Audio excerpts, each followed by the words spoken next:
something with. Thank you for reminding me.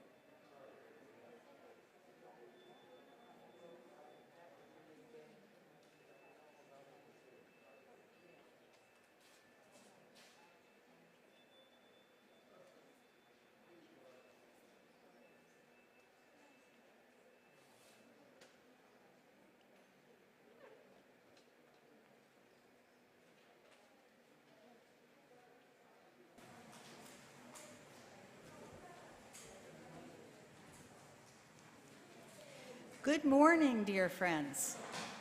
Good morning, and welcome to the Unitarian Universalist Fellowship of Stony Brook, located on the traditional ancestral land of the Sitalkat people. My name is Laura Lesch. My pronouns are she, hers, and I am so glad to be serving as your worship associate this morning, along with our worship associate in training, Carol Castillo, whose pronouns are she, hers, and our service leader, Lem Coley, whose pronouns are he, his. For those who do not have visual access to our service, I will describe those of us on the platform. I am a senior white woman with shoulder-length white hair, wearing matching reading glasses, and a green and white print dress. Carol is a middle-aged woman with curly salt and pepper hair, wearing a black top and white slacks. And Lem is a senior white man with not much gray hair, wearing a white shirt, blue and white striped slacks, and glasses. Today is the final service in our summer series, led by members of our congregation, giving all of us the opportunity to really get to know these service leaders. This summer, our theme, as chosen by our worship associates, is a book that has influenced and inspired me, and our service leaders have shared some really outstanding books this summer. Plus, we have learned some new hymns. We have tried out some different formats for worship as well. Today is no exception, as we will be hearing about a novel by one of the greatest American writers of the 20th century, William Faulkner, with music carefully chosen by our extraordinary pianist, Donna Demian, to reflect the Southern culture and history of this author and his novel. For those of you attending online, the link to the order of service and the hymn lyrics is posted in the chat now.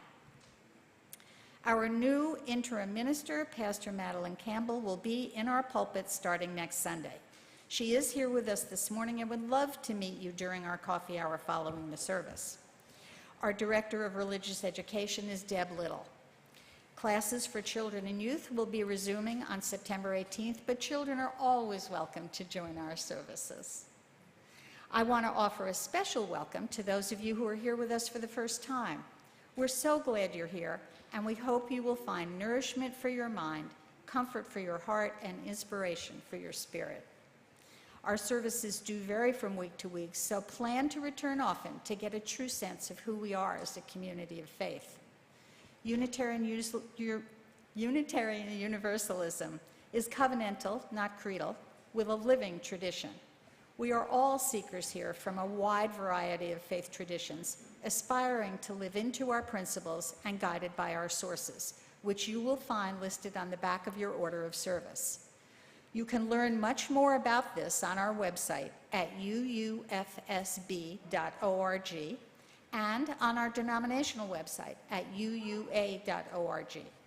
We welcome and value people of all ages, abilities, races, backgrounds, and gender expressions in search of a spiritual home. Be sure to sign our guest book before you leave, or click on the link posted in the chat and complete the visitors form so we can send you our newsletters, which will inform you about everything we have going on here. Please join us for coffee and conversation after the service out on the deck for those of you who are here, or for those online. If you sign off after this service and return to our website, you will find the link online for our small group chats. Either way, you will find plenty of friendly folks who can answer any questions you might have. I do have a few important announcements for you. First, next Sunday, Pastor Madeline will be in the pulpit for the first time, as I told you earlier, and she's planning to do a blessing of the backpacks. for all students returning to school. So don't forget to bring your backpacks with you. Our annual homecoming service will take place on September 11th. This is an intergenerational service which begins our worship year. We will be having a water service, so plan to bring some water from your home that we will blend together with that of everybody else. This will be saved and used for special occasions throughout the coming year. On Saturday, September 17th, from 10:30 to 2, LIAC, that's the Long Island Area Council, is hosting a virtual workshop with Paula Cole-Jones herself, entitled The Eighth Principle, Building a Culture of Inclusion. This is an amazing opportunity to learn about living into the proposed eighth principle directly from one of its creators, and we really hope as many of you as possible will attend. LIAC is offering a 50% discount of the $50 registration fee for all members of Long Island congregations, and also full scholarships on request. See the newsletter that just came out last week, the September newsletter, for more information. Also, during the month of September, the Article 2 Study Commission is seeking input directly from congregants about your ideas for their upcoming modification proposals of Article 2 of the UUA bylaws. This is where our principles and sources are found, including the proposed eighth principle. To learn all about this and submit your ideas, go to uua.org/A2SC, Article 2 Study Commission. There will be more information about this in the coming week's newsfeed. To paraphrase the popular demonstration chant, this is what democracy, UU democracy, looks like. And this is your opportunity to be heard. Please bring in your donations as soon as possible for the school supply drive sponsored by our religious education program. You can leave them in the bin out in the foyer. The list of school supplies is in the September newsletter. Thank you. Please let your mind clear and your heart open as the sound of our morning bell brings us all into our time of worship together.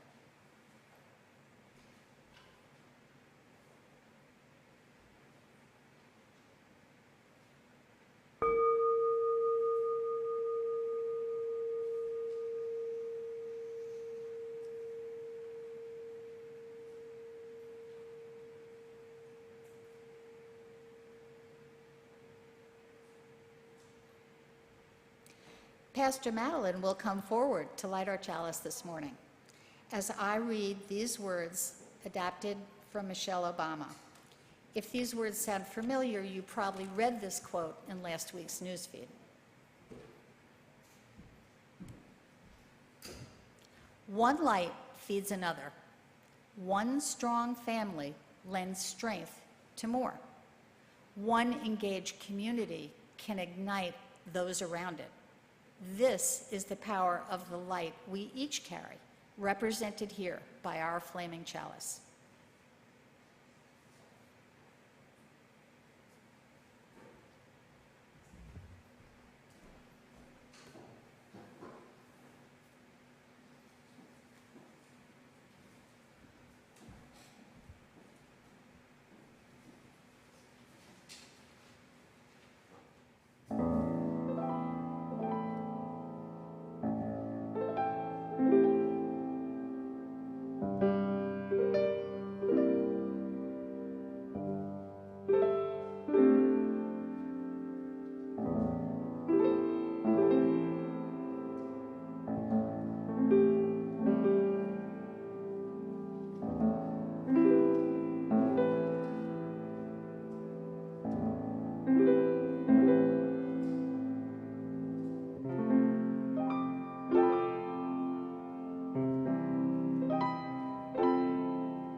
How beautiful, Donna. The composer of the music Donna has chosen for this morning is William Grant Still, who lived from 1895 to 1978. He is known as the Dean of Afro-American Composers. It is truly my honor to introduce to you our service leader for this morning, Lem Coley. Born Lemuel Coley, AKA Barbara Coley's husband, Lem is truly a gem in his own right. Lem grew up in Alexander City, Alabama, a cotton mill town best known for Russell sportswear, in a relatively progressive, middle-class Southern Baptist family. His father ran a drugstore until earning his PhD in English at Vanderbilt and went on to teach at the University of Alabama in Birmingham. Lem attended public school until he reached high school, when he was sent off to a boarding school near Birmingham. There, he occasionally attended a local UU church. After 3 years at Vanderbilt University, he dropped out, worked, married, and returned to college at the University of the South in Sewanee, an Episcopal school, where he graduated with a BA degree in English. He taught English at boarding school, divorced, and tried writing until he came here for graduate school at Stony Brook University, which apparently had a national reputation as the up-and-coming flagship of the New York State University system. At Stony Brook, he met fellow grad student Barbara, and they've been happily married ever since. He taught writing in the School of Social Welfare until he accepted an appointment to the faculty of Nassau County Community College, where he taught in their remedial English program, and he taught there for 30 years. He also taught English literature at Stony Brook, including a course in American literature of the 1940s, where he encountered the book that he will be discussing today, which I have right up here. Barbara and Lem came to UUFSB in the late 90s, ran into friends from the university here, and soon became involved themselves in various activities. Lem joined our choir under the direction of Janet Hansen, became active with our Social Justice Committee, served on the Minister's Advisory Committee for our last minister, Margie Allen, and you will still find him after services dealing in addictive substances, namely fair trade coffee and chocolate. Lem is a scholar of Southern American literature in general and William Faulkner in particular, and we are fortunate indeed to have him speaking for us today.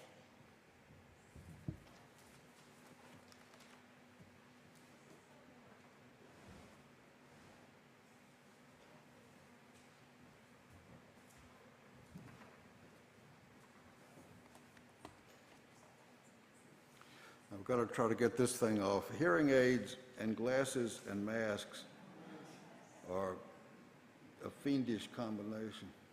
They don't work very well. It may require surgical scissors or something.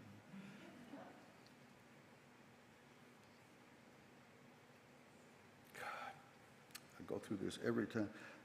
That's why I finally retired from teaching extra courses at Stony Brook. Is that mask thing was just, you know.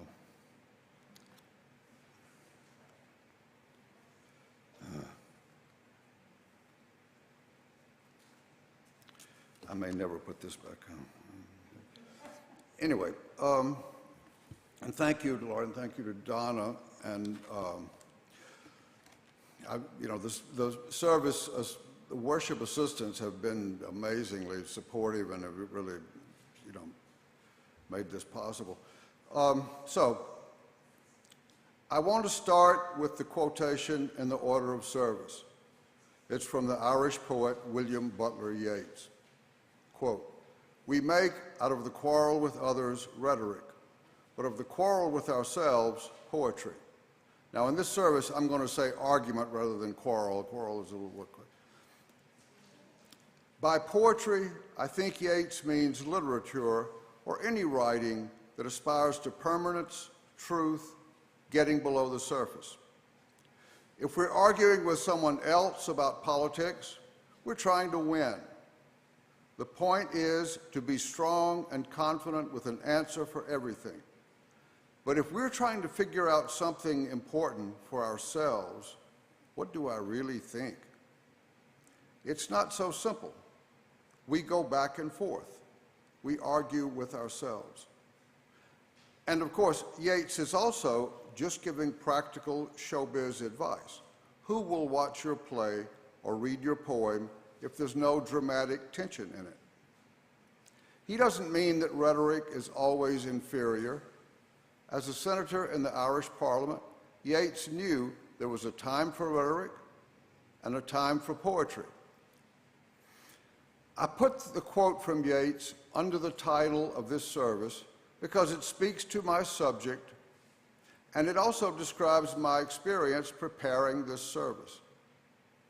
As a white man from Alabama, I don't want to make excuses for white Southern writers, but I want to steer a course between judging and explaining. So I've been arguing with myself. I'm not, however, arguing with myself about racism. For me, white supremacy is not an abstraction studied in graduate school. When I was about 10, my father took me with him to the basement of the courthouse so I could see him vote. I stood by as he bent to mark his choices on a paper ballot issued by the Alabama Democratic Party, which was, in those days, that's the middle 50s, the only real political party in the Deep South. That was, if you won the Democratic primary, you won the election. An icon of a rooster stood at the top of the ballot, encircled by the words, white supremacy.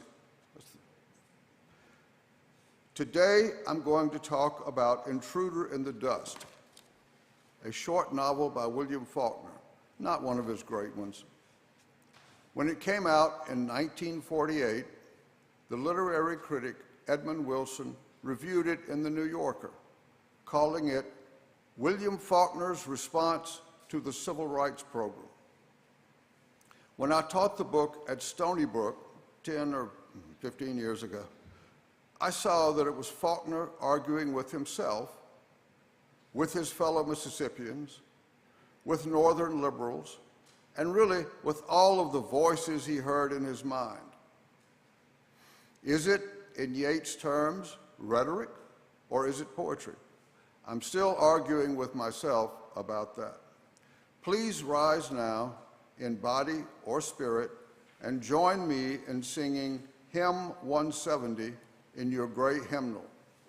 We are a gentle, angry people.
As we wind up our summer services, let's join together in reading our affirmation of purpose. The words are printed in your order of service and will also be shown online.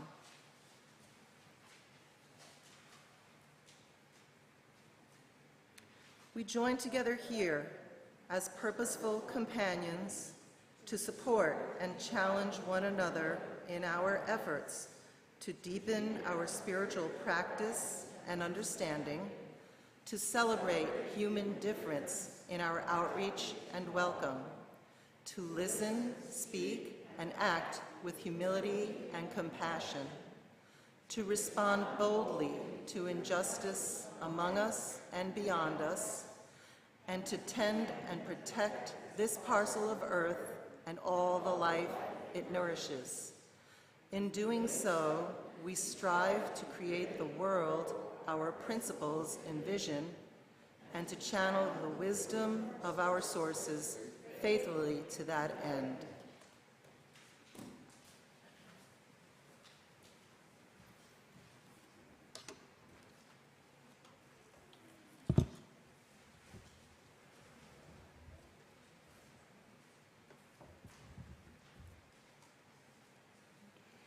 With the help of our few of our choir singers, Lem is offering this traditional and beloved Baptist hymn to give you the flavor, the feeling of the Southern culture from which the story he will be discussing arose. So while this won't be a regular reading as such, we think it will serve the same purpose. The words are printed in your order of service, so please feel free to join in.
It is our spiritual practice to have a meditation in words, in silence, and in song.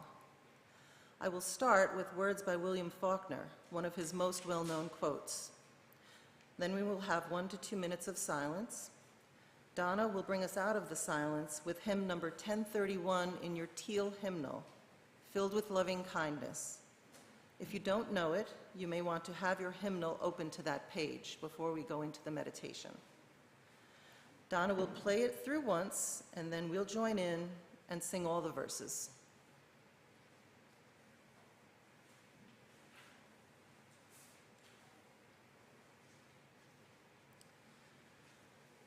The past is never dead.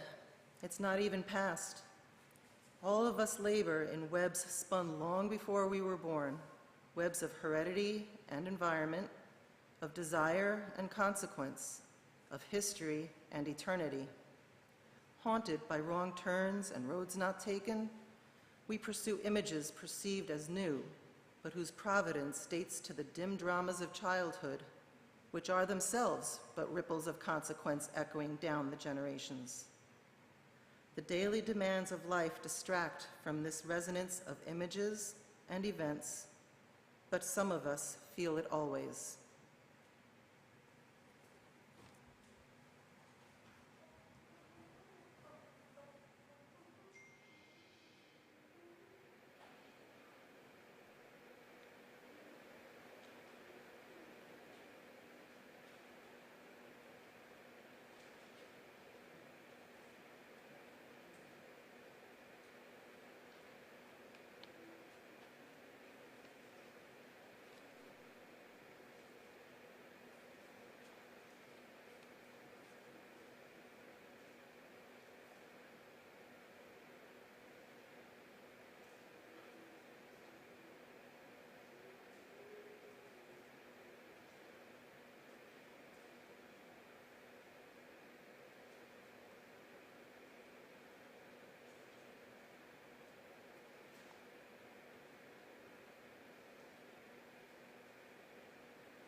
During each service, we engage in the spiritual practice of generosity with a collection that is shared between our fellowship and a local organization working for social justice. During the summer months, we are focusing on hunger issues on Long Island. Our Share the Plate recipient for the month of August is Bethel Hobbs Community Farm. This farm was established by the Hobbs family in the early part of the 20th century, and it was the last African-American-owned farm on Long Island. Upon the death of Alfred Hobbs in 1996, the property was left to the Bethel AME Church and is now managed as a nonprofit to provide an average of 30,000 pounds of fresh, organically grown produce to local food pantries and soup kitchens. Their education center hosts events for small groups, a community garden with garden plots for individuals, and a wheelchair-accessible garden with raised beds. You can go to their farm stand on Saturdays and also participate in their community-supported agriculture program. It's not too late to sign up for the fall season. Maureen Shaman and I are splitting a CSA chair this year, and every Thursday we go to pick up our bag of just picked veggies from the farm. I wish I could adequately describe to you the sight of rack after rack of cartons packed full of just picked fresh vegetables, the most beautiful you can imagine, being readied for delivery to the food pantries and soup kitchens they serve. But not having the literary gifts of the likes of William Faulkner, I just don't have the words. So instead, what I did, instead of making a floral arrangement today, I made a vegetable arrangement. And all those vegetables came from Hobbs Farm this week.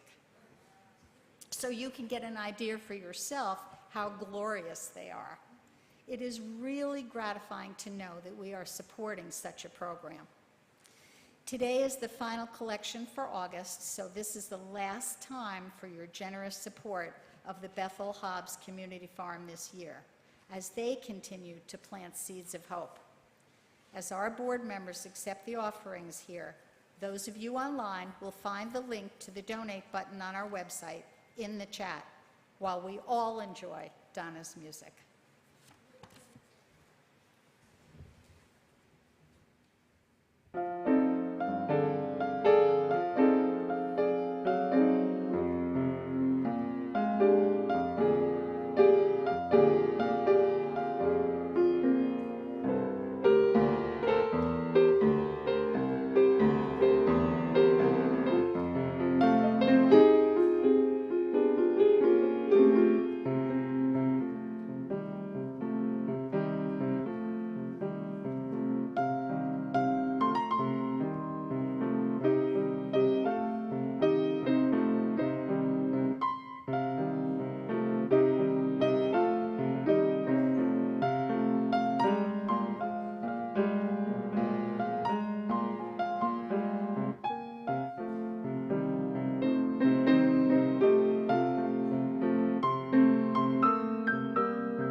Thank you, Donna.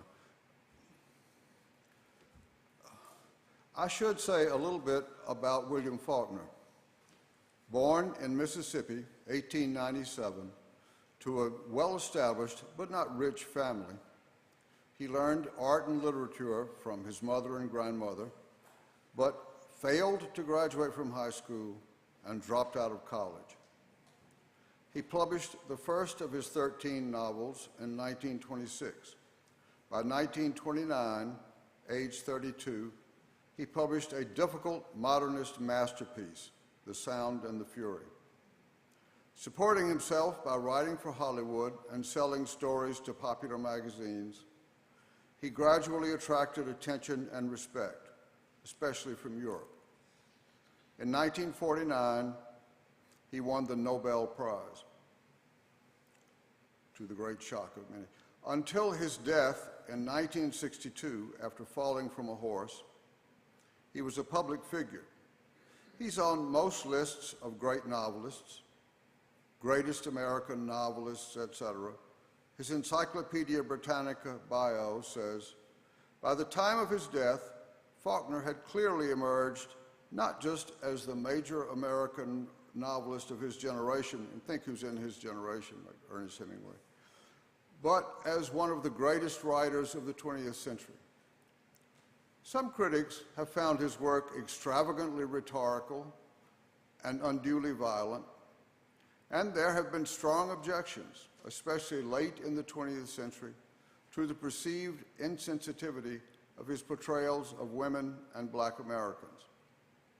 But his reputation, grounded in the sheer scale and scope of his achievement, seems nonetheless secure, and he remains a profoundly influential presence for novelists writing in the United States, South America, and indeed the rest of the world. Faulkner was also an alcoholic, a binge drinker, who at times used his drinking to excuse some of his racist remarks that went around the world because he was a famous public figure. I won't quote them, not to cover up for him, but in the spirit of a remark by Toni Morrison. Faulkner was an important writer to Morrison. As a young graduate student, she wrote a master's thesis on him. Many years later, when she had her own Nobel Prize and her own fame, a young French writer came to her house on the Hudson for a Saturday lunch. After her death, his memoir about that afternoon appeared in the British newspaper, The Guardian. He said, "We talked about literature, mostly about William Faulkner and James Baldwin. She told me that many Americans who criticize Faulkner don't understand him, and that to reduce him to his racist remarks is absurd. She thought the opposite, that we had to take into account his racism, to go beyond what he had written. But there was no reason for us not to admire him." Now, Morrison probably would not have said that in print, but this was a Saturday afternoon, talking shop to a fellow professional over a few vodkas. Now, let's look at Intruder in the Dust. Laura Lesch told me she was struck by how Intruder compares and contrasts to To Kill a Mockingbird. She was right on target. The plot of Mockingbird is a little implausible to me. I think they would have run Atticus Finch out of town on a rail. The plot of Intruder is preposterous in terms of political reality. Lucas Beauchamp, an elderly African-American man, is charged with murdering a white man, and the case against him looks strong. With a lynch mob hovering, he is brought to town to await trial. A 16-year-old boy of good family and an elderly white lady, impoverished, though of aristocratic descent, team up to help him.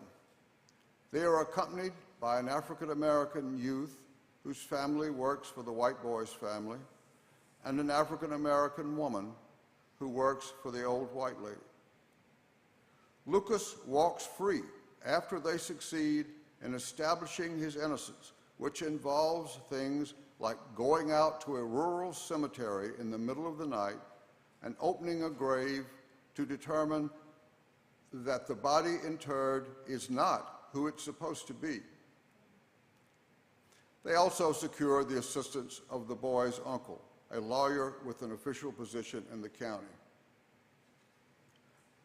I question this plot because it ends in Lucas' exoneration, and because that exoneration is achieved by a teenage boy and a poor elderly lady. It's a typical Hollywood story. Remember, Faulkner worked for years. Faulkner spent years in Hollywood and was made into a movie with Paul Newman. I also question it because the sheriff and his deputy are steadfast in protecting Lucas from any mobs. In reality, Southern law enforcement often cooperated actively with lynch mobs.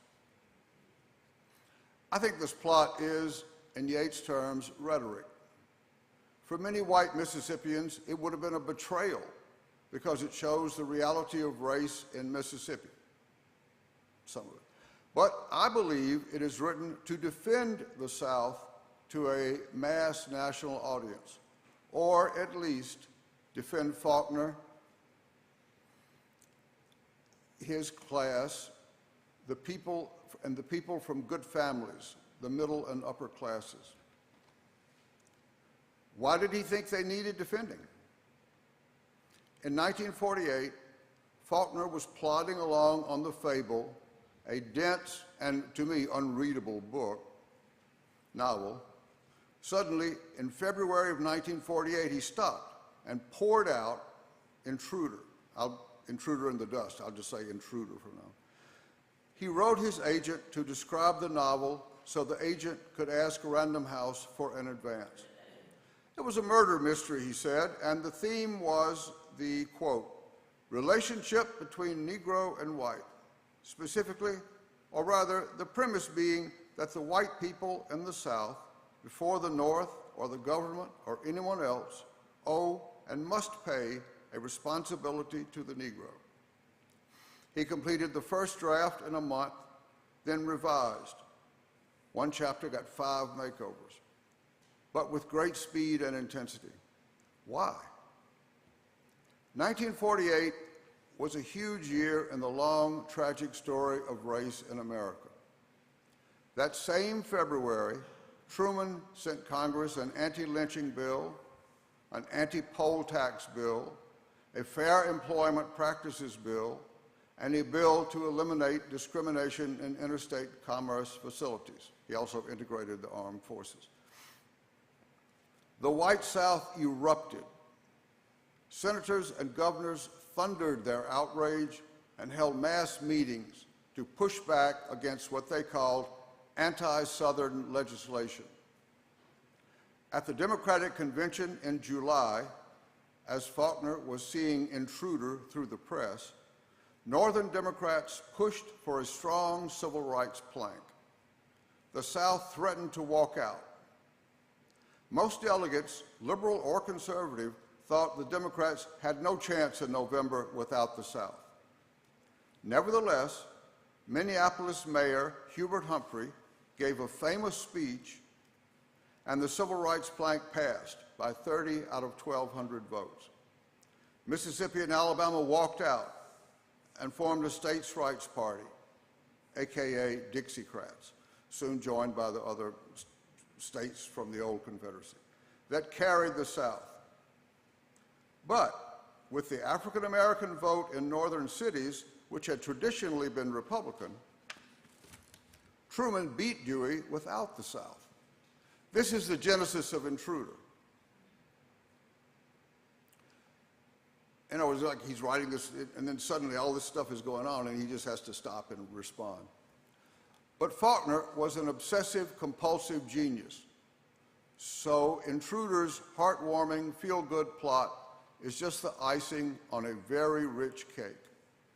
I would like to look at a few of the layers. The plot, as I have described it, though not the style, the characters, or the dense social texture, could have come from a well-meaning Northern liberal writer of the time. What I've left out is the character of Lucas Beauchamp, and I'm not sure if the French say Beauchamp or Beauchamp, but the black man accused of murder.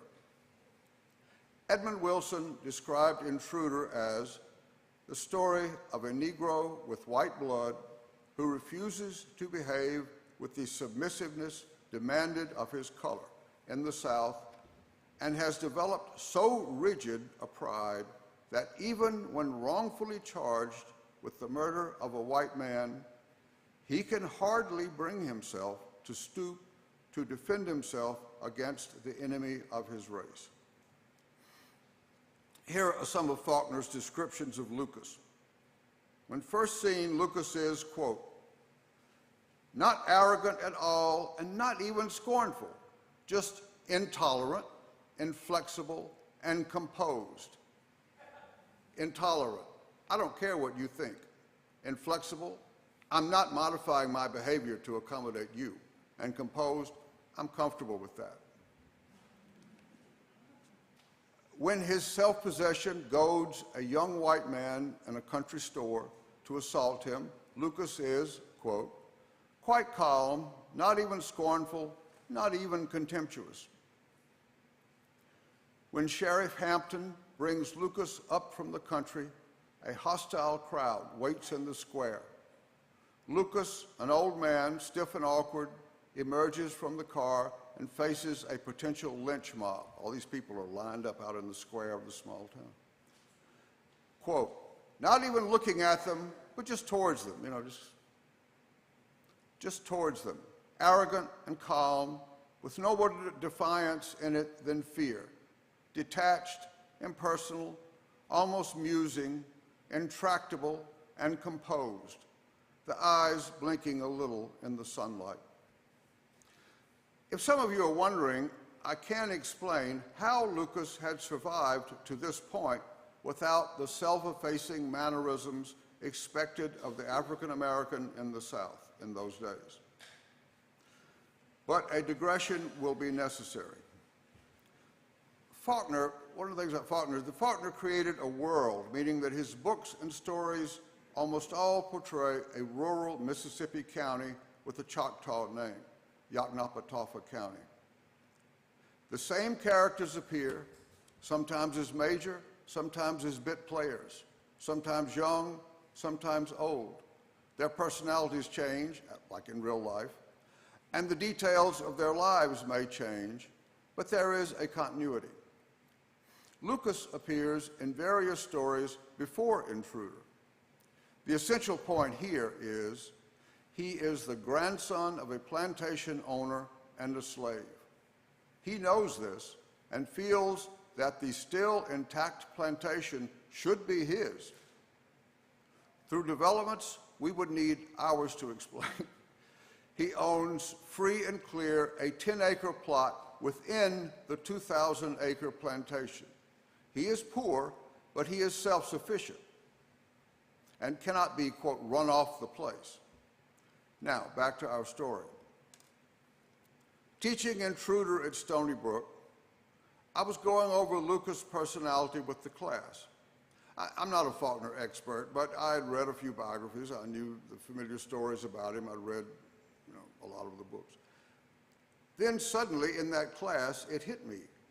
Lucas is Faulkner, or this is Faulkner's fantasy of how he would like to be. In Faulkner's youth, his peers called him Count No Count, meaning he carried himself like a haughty aristocrat, but had no substance to back it up. All hat and no cattle, as they say in Texas.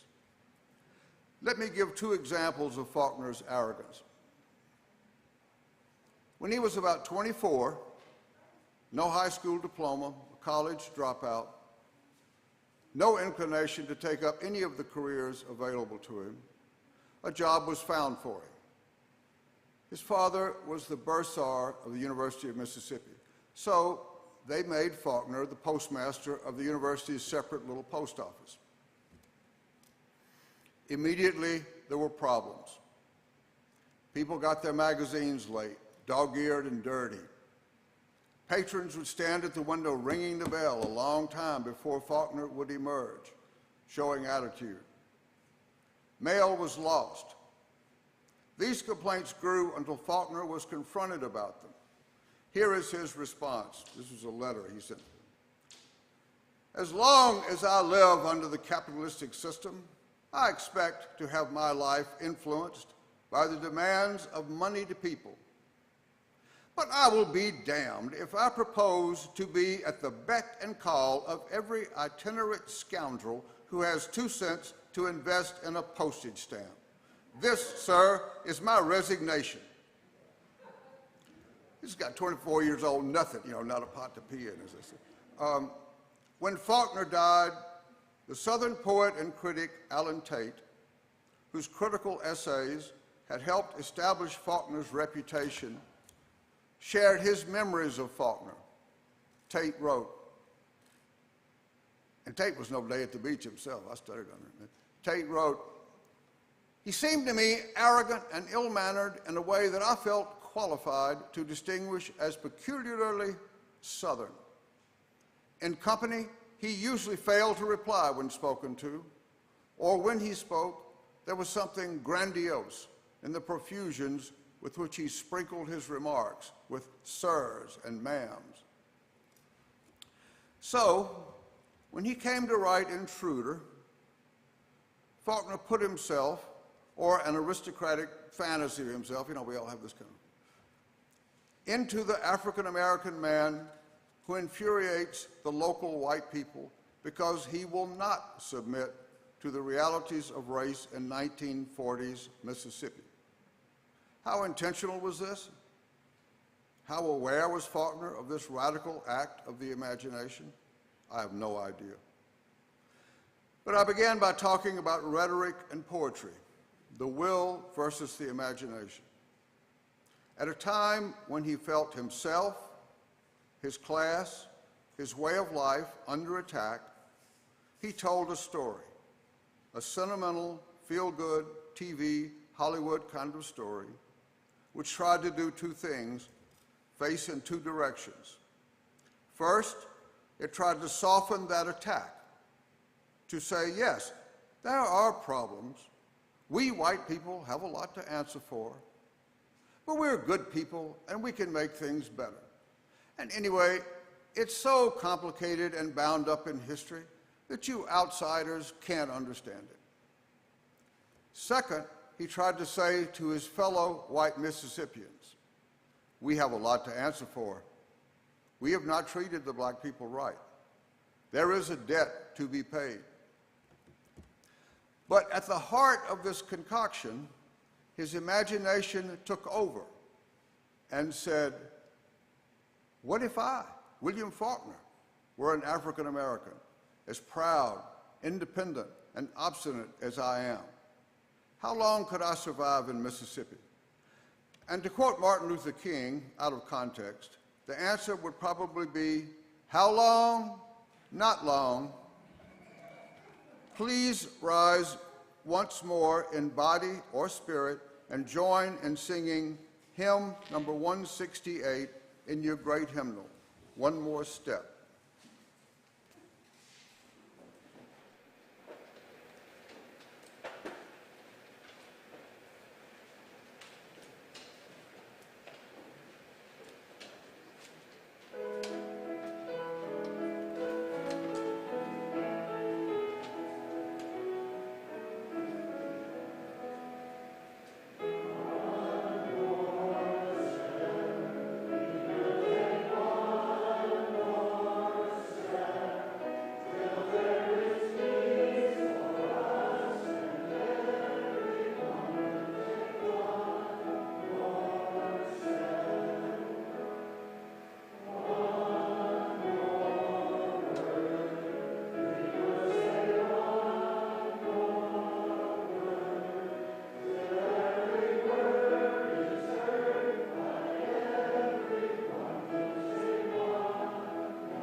What can Unitarians learn from this tale that takes place a long time ago in a galaxy far away? I'm not sure. One thing I take away is a sense of history. The Deep South that Faulkner brought to life in Intruder would be swept away over the next 20 years. The murders of Emmett Till, Cheney, Schwerner, Goodman, Medgar Evers, and many, many others, the Mississippi Freedom Summer, the voter registration drives, the integration of the University of Mississippi by James Meredith, which required occupation of the campus by U.S. troops. All the myriad of events, large and small, now known as the movement. The movement ripped apart the genial, folksy surface of Southern life, and what crawled out from underneath was not pretty. But when Lyndon Johnson said, "We shall overcome," and signed the Voting Rights Act of 1968, this seemed to establish a new reality that we thought would never be erased. But in 2013, the Supreme Court ruled that sections of the Voting Rights Act were unconstitutional and no longer necessary. Within hours, gerrymandered Southern legislatures began passing legislation intended to reduce African American voting. After the 2016 election, white nationalists marched in Charlottesville, Virginia, and a professional white nationalist, Stephen Miller, was given a job in the White House and became an important advisor to the president. Ideological descendants of Timothy McVeigh, the Oklahoma City bomber, are now in Congress. The man who killed 52 Muslims at mosques in New Zealand described Donald Trump as, quote, "a symbol of renewed white identity and common purpose," end of quote. David Duke of the Ku Klux Klan said, "Make no mistake about it, our people have played a huge role in electing Trump." The Mississippi of 1947 will never return, but we have not crossed over into the promised land. The final thing I take away is the need for both of the terms used by Yeats, rhetoric and poetry, to coexist. We need to argue with others, to assert clear positions, to uphold our 8 principles, to build a beloved community by dismantling racism in ourselves and our institutions. We also need to argue with ourselves, to stay open, to admit complexity, to put ourselves in the situations of other people, to follow our imaginations.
For our benediction, we offer one last thought from our author, William Faulkner, who said, "Never be afraid to raise your voice for honesty and compassion against injustice and lying and greed.